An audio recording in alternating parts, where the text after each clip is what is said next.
नमस्कार शेतकरी बांधवांनो, आजच्या व्हिडिओमध्ये आपण नमो शेतकरी महासन्मान निधी योजना संदर्भातील 29 जून 2026 पर्यंतच्या सर्वात ताज्या आणि अधिकृत अपडेट्स आपण जाणून घेणार आहोत। नववा हप्ता कधी येणार, नवीन जी आर आलेला आहे का, 8व्या हप्त्यानंतर सरकारने नक्की कोणती मोठी माहिती दिलेली आहे आणि पुढील हप्ता मिळवण्यासाठी किंवा मिळण्यासाठी शेतकऱ्यांनी कोणत्या गोष्टी पूर्ण करणे आवश्यक आहे, या सर्व प्रश्नांची उत्तरे तुम्हाला आजच्या व्हिडिओमध्ये नक्कीच मिळणार आहेत। म्हणून शेतकरी मंडळींनो, तुम्ही हा व्हिडिओ जो आहे तो शेवटपर्यंत नक्की बघा। ओके, जी पहिली अपडेट आलेली आहे त्याबद्दल जर सांगायचं झालं तर 29 जून 2026 पर्यंत नमो शेतकरी महासन्मान निधी योजनेच्या पुढील म्हणजेच 9व्या हप्त्याबाबत अजून तरी कोणती अधिकृत घोषणा तयार करण्यात आलेली नाही आहे किंवा आलेली नाही आहे ही घोषणा।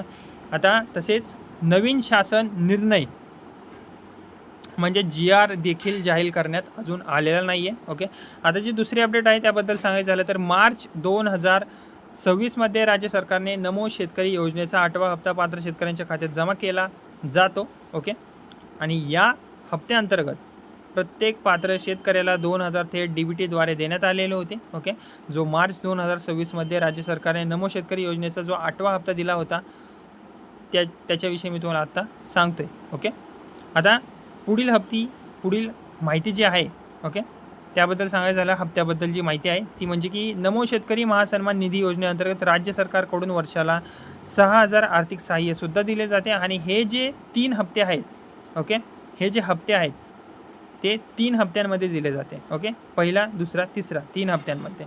आणि याशिवाय PM किसान सन्मान निधी योजनेचे 6000 रुपये मिळून पात्र शेतकऱ्यांना एकूण 12000 वार्षिक लाभ सुद्धा दिला जातो। म्हणजेच कशाचे नमो शेतकरीचे 6000 रुपये, PM किसान सन्मान निधीचे 6000 रुपये, असे मिळून सुमारे एकूण वार्षिक लाभ किती मिळतो, 12000 रुपये। ओके, आता अजून एक अपडेट म्हणजे की नमो शेतकरी योजनेचा लाभ फक्त PM किसान योजनेत पात्र असलेल्या शेतकऱ्यांनाच मिळतो। म्हणून जर PM किसानमध्ये तुमचे नाव जे आहे किंवा पात्रता अडचणीत असेल, ओके, तर नमो योजनेचाही तुमचा लाभ थांबू शकतो। म्हणून तुम्ही थोडीशी काळजी घ्या। जर PM किसानमध्ये तुमचे नाव किंवा पात्रता असेल पूर्ण, तर तुम्हाला या दोन्ही योजनांचा लाभ ऑटोमॅटिकली मिळून जाईल। ओके, आता पुढील जी अपडेट आहे त्याबद्दल सांगायचं झालं तर सर्व शेतकऱ्यांनी KYC पूर्ण केली आहे का ते एकदा नक्की तपासून घ्या। जर नसेल केली तर करून घ्या। तसेच आधार कार्ड, बँक खाते आणि अर्जातील माहिती जी आहे ती योग्य असल्याची तुम्ही खात्री करून घ्या। काही चुकीचं टाकला असेल तुम्ही, तुमचा अपलोड असेल, ओल्ड इन्फॉर्मेशन असेल, म्हणजे जर जुनी माहिती असेल आधार कार्डवर, बँक खात्यामध्ये, तर ती तुम्ही बदलून घ्या। ओके, कारण ही माहिती चुकीची असल्यास पुढील हप्ता अडकण्याची तुमची शक्यता असते। ओके, तसेच आता मित्रमंडळींनो, लाभार्थी शेतकरी आपली माहिती आणि बेनिफिशियरी स्टेटस संबंधित अधिकृत पोर्टलवर तपासू शकतात। जर तुमच्या खात्यात पूर्वीचा हप्ता जमा झाला नसेल तर एकदा तुम्ही स्टेटस जो आहे तो नक्की तपासून बघा।